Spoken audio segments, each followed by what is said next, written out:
গত 24 ঘন্টায় ঢাকা মহানগর গোয়েন্দা পুলিশ কর্তৃক বিভিন্ন জায়গায় অভিযান পরিচালনা করে চাঞ্চল্যকর হত্যা মামলার আসামি গ্রেপ্তার, আদাবর ছিনতাইকারী কর্তৃক কবজি বিচ্ছিন্নকরণের ঘটনার আসামি গ্রেপ্তার, ছিনতাই গ্যাসে ব্যবহৃত সুইচ গিয়ার সহ ছিনতাইকারী গ্রেপ্তার ও লুণ্ঠিত স্বর্ণসহ আসামি গ্রেপ্তার করতে ডিবি সক্ষম হয়েছে। আমি ধারাবাহিকভাবে আপনাদের কাছে উপস্থাপন করছি। গত 28/1/25 ইংরেজি তারিখে ঢাকা মহানগরীর যাত্রাবাড়ী থানাধীন শনির আকড়া এলাকায় অবস্থিত দনিয়া কলেজের অনার্স চতুর্থ বর্ষের শিক্ষার্থী মিনহাজকে পূর্ব শত্রুতার জের ধরে সন্ত্রাসী কিং মাহফুজ গ্রুপের সদস্যরা কুপিয়ে হত্যা করে। উক্ত হত্যাকাণ্ডে যাত্রাবাড়ী থানায় একটি মামলা রুজু হয়।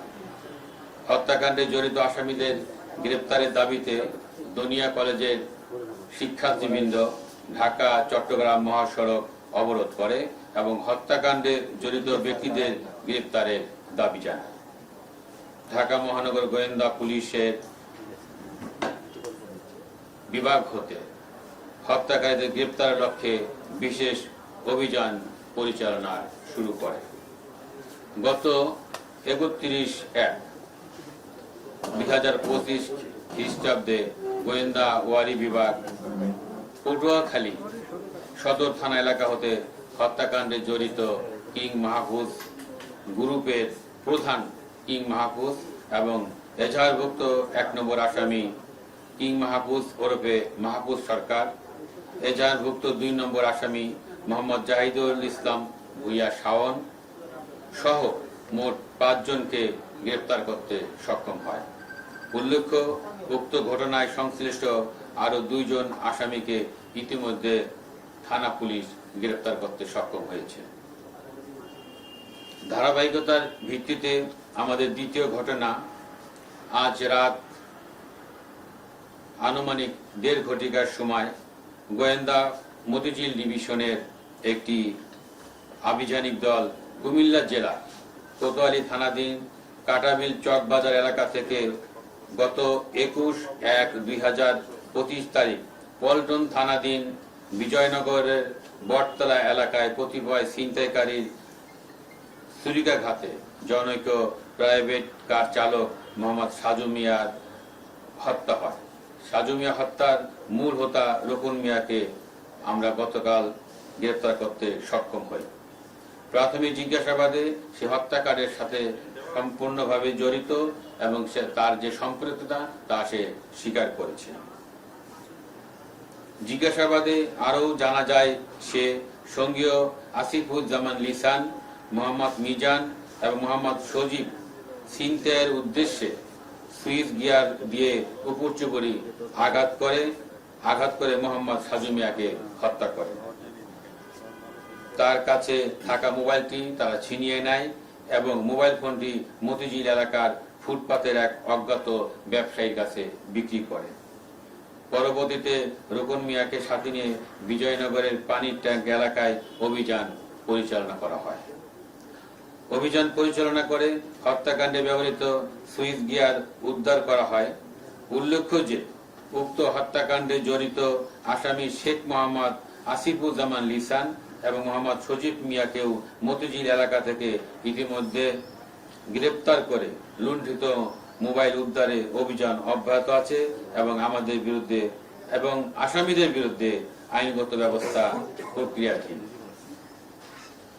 ধারাবাহিকতার তৃতীয় পরিচ্ছদে উল্লেখ করছি, গত 30শে জানুয়ারি বেলা 2:30 ঘটিকায় রাজধানীর আদাবরের 10 নং বালুর মাঠ এলাকায় ছিনতাইকারীর চাপাতির কোপে সুমন শেখ নামে এক যুবকের কবজি বিচ্ছিন্ন হওয়ার ঘটনা ঘটেছে। তাৎক্ষণিকভাবে এই ঘটনায় থানা পুলিশের পাশাপাশি মহানগর গোয়েন্দা পুলিশ কার্যক্রম শুরু করে। ঢাকা মহানগরীর বিভিন্ন স্থানে অভিযান পরিচালনা করে এই ঘটনায় সরাসরি সম্পৃক্ত একজন এবং উক্ত ঘটনায় ওই গ্রুপেরও আরো 3 জনকে, মোট 4 জনকে আমরা গ্রেপ্তার করতে সক্ষম হয়েছি। উল্লেখ্য যে ঘটনার সংশ্লিষ্ট গ্রেপ্তারকৃত রাহাত যে সরাসরি সম্পৃক্ত বলে ভিকটিম তাকে শনাক্ত করেছে। এই ঘটনায় অন্যান্য আসামিদের গ্রেপ্তারের অভিযান চলমান রয়েছে। গ্রেপ্তারকৃত অন্যান্য আসামি মোহাম্মদ তরিকুল ইসলাম লিমন, মোহাম্মদ আলমগীর এবং শাহজাহান।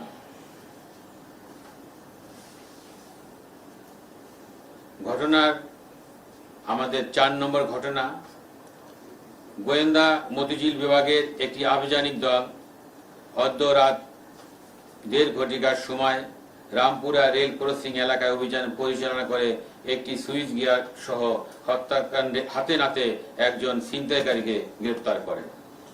এছাড়া অদ্য রাত 12:15টায় ডিবি উত্তরা ডিভিশনের ছিনতাই প্রতিরোধ টিম টহল করার সময় ছিনতাই করাকালীন, মানে যেটা লাইভ হচ্ছে সেই অবস্থায় একজন চিহ্নিত ছিনতাইকারীকে আমরা হাতে নাতে গ্রেপ্তার করতে সক্ষম হই। গ্রেপ্তারকৃত ছিনতাইকারী উত্তরা ও গাজীপুর এলাকায় চুরি ও ছিনতাই চক্রের সক্রিয় সদস্য। তার বিরুদ্ধে গাজীপুর মেট্রোপলিটন পুলিশের টঙ্গী পূর্ব থানায় ছিনতাই ও ডাকাতির প্রস্তুতির ঘটনায় 7টি মামলা রয়েছে। গ্রেপ্তারকালে তার নিকট হতে একটি অত্যাধুনিক সুইচ গিয়ার উদ্ধার করা হয়েছে। গ্রেপ্তারকৃত আসামির নাম মোহাম্মদ শামীম হোসেন। এ বিষয়ে আইনগত পদক্ষেপ প্রক্রিয়াধীন রয়েছে। আমাদের পরবর্তী সিরিয়াল হচ্ছে 5 নম্বর। গত 27/11/2024 তারিখ কোতোয়ালি থানাধীন তাঁতিবাজারের স্বর্ণ ব্যবসায়ী প্রদেশ বাবু এর স্বর্ণের দোকান হতে তার কর্মচারী রাজীব দাস বিক্রিত স্বর্ণ ডেলিভারি দেওয়ার জন্য বিজ্ঞ দায়রা আদালত ভবনের সামনে রাত 9:30 ঘটিকায় উপস্থিত হলে তার পথ রোধ করে একদল ছিনতাইকারী উক্ত স্বর্ণ ছিনতাই করে এবং বাদী রাজীব দাসকে আহত করে। উক্ত ঘটনায় বাদী রাজীব দাস কোতোয়ালি থানায় একটি মামলা দায়ের করে। 28/12/2024 তারিখ DB cyber and special crime উত্তর বিভাগে মামলাটি হস্তান্তর করা হয়। উক্ত ঘটনায় তথ্য প্রযুক্তির সহায়তায় আসামিদের অবস্থান শনাক্তপূর্বক গত 29/1/2025 তারিখ পটুয়াখালী জেলার বাউফল থানা হতে বিধান বিশ্বাস নামক ছিনতাই চক্রের মূল হোতাকে লুণ্ঠিত 580 গ্রাম স্বর্ণসহ আটক করা হয়। তার দেওয়া তথ্যের ভিত্তিতে ঢাকা থেকে গত 30/1/2025 তারিখ সবুজ সরকার, তরিকুল ইসলাম ও আজিম নামক অপর 3 ব্যক্তিকে গ্রেপ্তার করা হয় এবং তাদের নিকট থেকে 340 গ্রাম সহ মোট 980 গ্রাম, যা প্রায় 79 ভরি লুণ্ঠিত স্বর্ণ উদ্ধারপূর্বক জব্দ করা হয়। এই ঘটনায় এ পর্যন্ত মোট 6 জন আসামিকে গ্রেপ্তার করা হয়েছে। গ্রেপ্তারকৃত আসামিদের বিজ্ঞ আদালত প্রেরণ করা হয়েছে। প্রিয় সাংবাদিক ভাই ও বোনেরা, আমাকে ধৈর্য সহকারে শোনার জন্য আপনাদেরকে আমি আন্তরিক অভিনন্দন জানাচ্ছি এবং আজকের এই ব্রিফিং সবার এখানেই সমাপ্তি ঘোষণা করছি।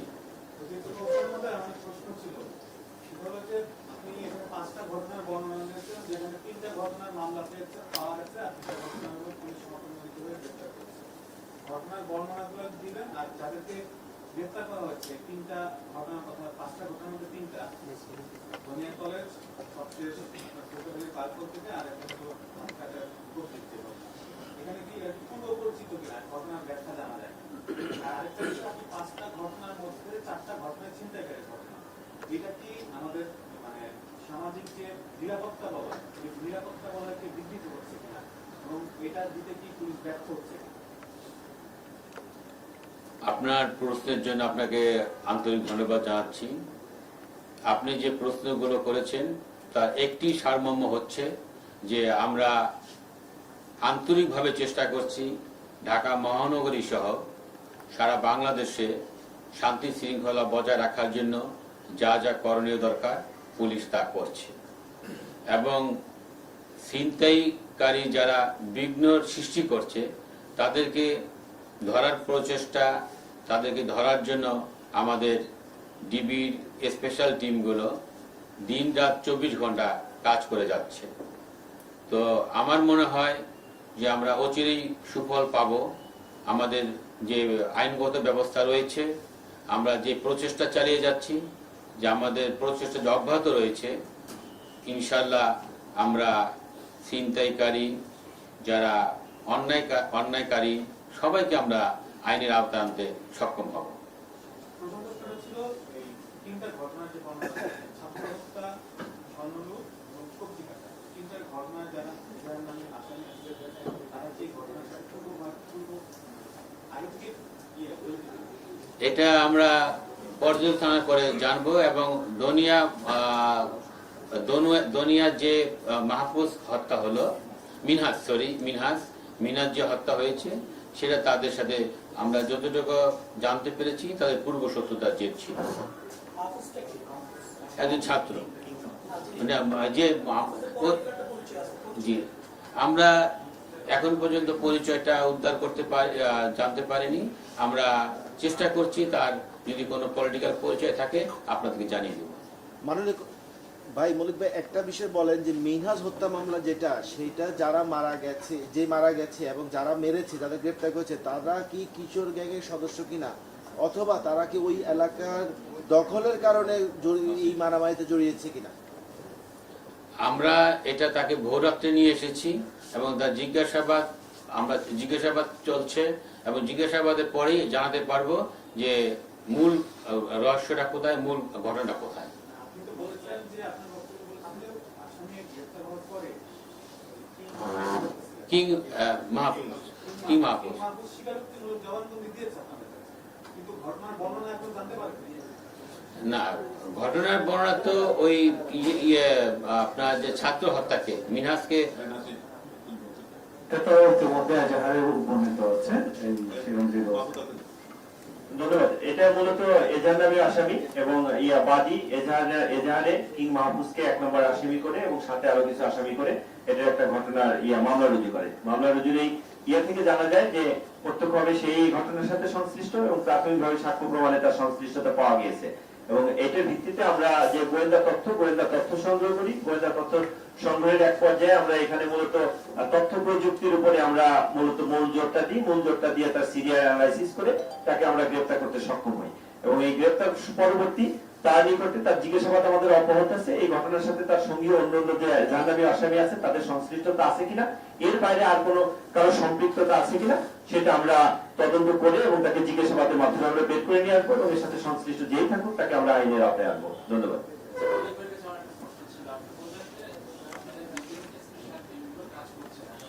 জি,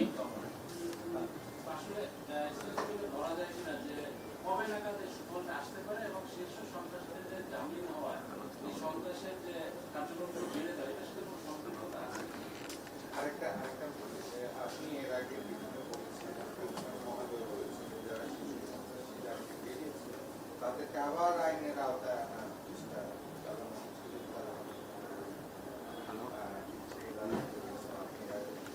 তাদেরকে খুঁজে পাচ্ছেন না, এখন পর্যন্ত পাওয়া যায়নি। শিশু সন্ত্রাসী তাদের অবস্থান আমরা গত প্রেস ব্রিফিং এ যেটা আপনাদের কাছে উল্লেখ করেছিলাম যে পিচ্চি হেলাল বা ইমন তাদের গ্রুপের যেই থাকুক তাদেরকে আমরা আইনের আওতায় অবশ্যই আনবো, এবং পাশাপাশি পিচ্চি হেলালের এবং ইমন গ্রুপের কয়েকজন সক্রিয় সদস্যকেও আমরা ইতিপূর্বে গ্রেপ্তার করতে সক্ষম হয়েছি। এদেরকে আমরা এখন পর্যন্ত ট্রেস করতে পারিনি, তবে আমরা চেষ্টা অব্যাহত রয়েছে যে আমরা তাদের পাওয়ার সাথে সাথে আমরা গ্রেফতার করতে সক্ষম হই ইনশাআল্লাহ। মল্লিক ভাই, শুধু এই দুইজন নয়, আমরা দেখেছি শিশু সন্ত্রাসীরা জামিনে মুক্ত হওয়ার পরে বিভিন্ন জায়গায় অপরাধ কর্মকাণ্ড সংঘটিত হচ্ছে এবং এর পেছনে কোনো না কোনো ভাবে 23 শিশু সন্ত্রাসী যারা আগে জামিন পেয়েছে তাদের নামই ঘুরে ফিরে আসছে। পিচ্চি হেলাল, বিকাশ প্রকাশ, অথবা ফ্রিডম মানি, ফ্রিডম সোয়েল থেকে শুরু করে এদের এই যারা আছেন তাদের গ্রেফতারের ব্যাপারে আপনাদের পদক্ষেপ কি থাকবে, এবং তারা কি জামিনে বের হয়ে হারিয়ে গেল? কখনো শোনা যাচ্ছে বিদেশে, আবার কেউ কেউ বলছেন দেশেও আছে। এই বিষয়টি আপনারা আসলে কিভাবে দেখছেন? আমার মনে হয় প্রশ্ন রিপিট না হলে ভালো হয়, যেহেতু একবার এসেছে। ভাই, মোহাম্মদপুর এবং আদাবর প্লাস আপনার হাজারিবাগ প্রতিটা গলিতে গলিতে এখনো ছিনতাই হচ্ছে। আর যারা গ্রেফতার হচ্ছে তারা 3 মাস থেকে 4 মাস পর বের হয়ে আরো আতঙ্ক নিয়ে কাজ করছে এবং তাদের যে কার্যক্রম পরিচালনা করছে। সেক্ষেত্রে আমাদের কোনো দীর্ঘমেয়াদী কোনো পরিকল্পনা আছে কি? আমাদের পরিকল্পনা দীর্ঘমেয়াদী বলবো না, আমাদের পরিকল্পনা সব সময়ের জন্য আমরা রয়েছি। আমাদের পরিকল্পনা কোনো সন্ত্রাসী, কোনো খারাপ কাজে লিপ্ত, অবৈধ কাজে লিপ্ত কেউ আইনের হাত থেকে রক্ষা পাবে না। আমাদের প্রক্রিয়া আপনারা যে প্রশ্ন করেছেন, আমাদের অভিযান সব সময় অব্যাহত থাকবে। এটা শুধু একটা দীর্ঘমেয়াদী পরিকল্পনা, আমাদের পরিকল্পনা সারা বছরের জন্যই, সব সময়ের জন্য। এখানে শেষ করছি কারণ একটু ব্যস্ততা আছে স্যারের।